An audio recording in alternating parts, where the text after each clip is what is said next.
Good morning, everybody. I welcome you all to the world of literary theories.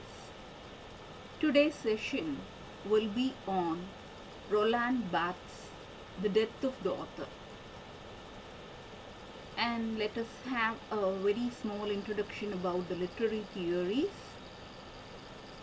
Literary theories are the ways to analyze texts through specific perspectives, a set of principles, and they can be considered as a lens through which we can view literature and analyze literature.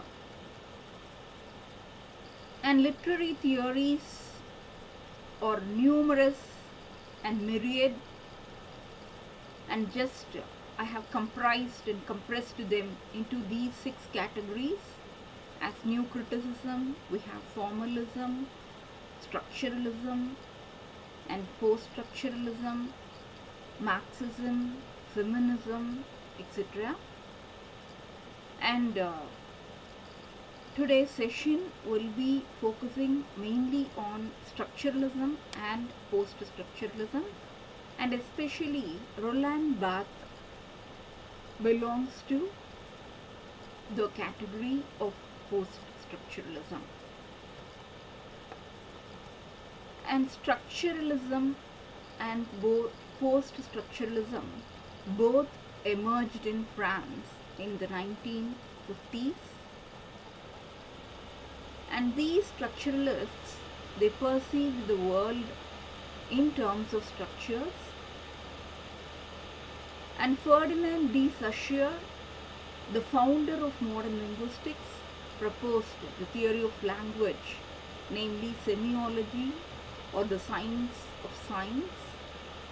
And Jacques Derrida, he formulated the theory of deconstruction, which is a close reading of the text to decipher myriad meanings. And here comes Roland Barthes, who is a leading theorist of semiotics. And Roland Barthes is a French literary critic and philosopher.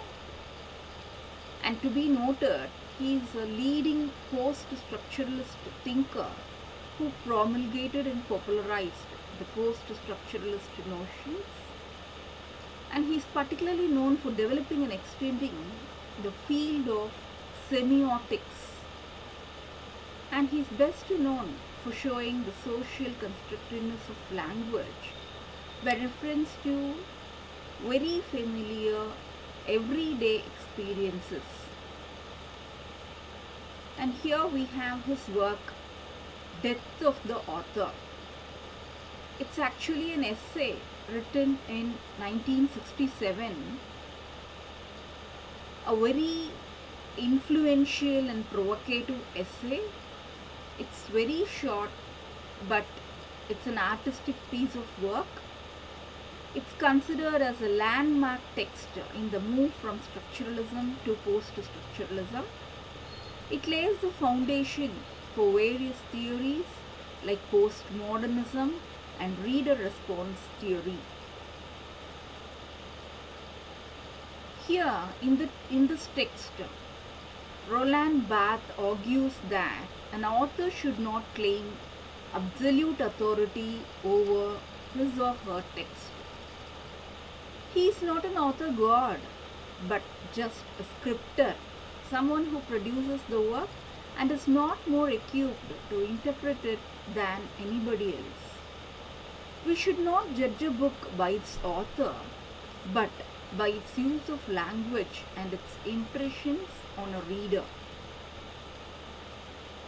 Barthes critiques and shakes up the traditional way of approaching and analyzing the text, which was an author-centric one, and Barthes emphasizes the reader-centric one. He examines the complex relationship between the author and their product, as well as the role of the reader in literary criticism. He exposes a sort of post-structuralist view of the author. And in the first paragraph of the essay, Barth tries to explain the fundamental idea through the character of Zambinella, taken from Saracen, which is a novella written by Balzac. Zambinella is actually a castrated male who is disguised as a woman. Balzac writes, "It was a woman with her sudden fears, her irrational whims, her instinctive fears, her unprovoked bravado, her daring, and her delicious delicacy of feeling." So here, Barth proposes a question whether it is possible to know whose ideas are coming forth in these expressions, whether it's a dialogue spoken by the character himself, or is it of the author, Balzac. And Barth wants the reader not to pay unnecessary attention to neither the life of the author nor the real meaning that the author was trying to say through his work. And the intentions of the author are irrelevant according to him. The work isn't an exact replica of his intentions, and in the process of giving words to the thoughts. And Barth critiques the idea of originality and truth that one associates with the author. One should not see the author as some sort of divine creator. The author should be viewed as a sort of collage maker who's putting together various pre-existing thoughts and ideas in a unique way. And he shifts the focus from the author to the reader and is not interested in the true meaning of a text, as according to him there is no such thing. Barth is more interested in proclaiming the birth of the reader than in the death of the author. So, Barth announces the metaphoric death of the author and thereby declares the death of structuralism itself. To conclude, Barth argues that author is nothing other than translator and imitator, and nothing is original for him. He simply imitates the materials that were already used. How the reader interprets the text is more important.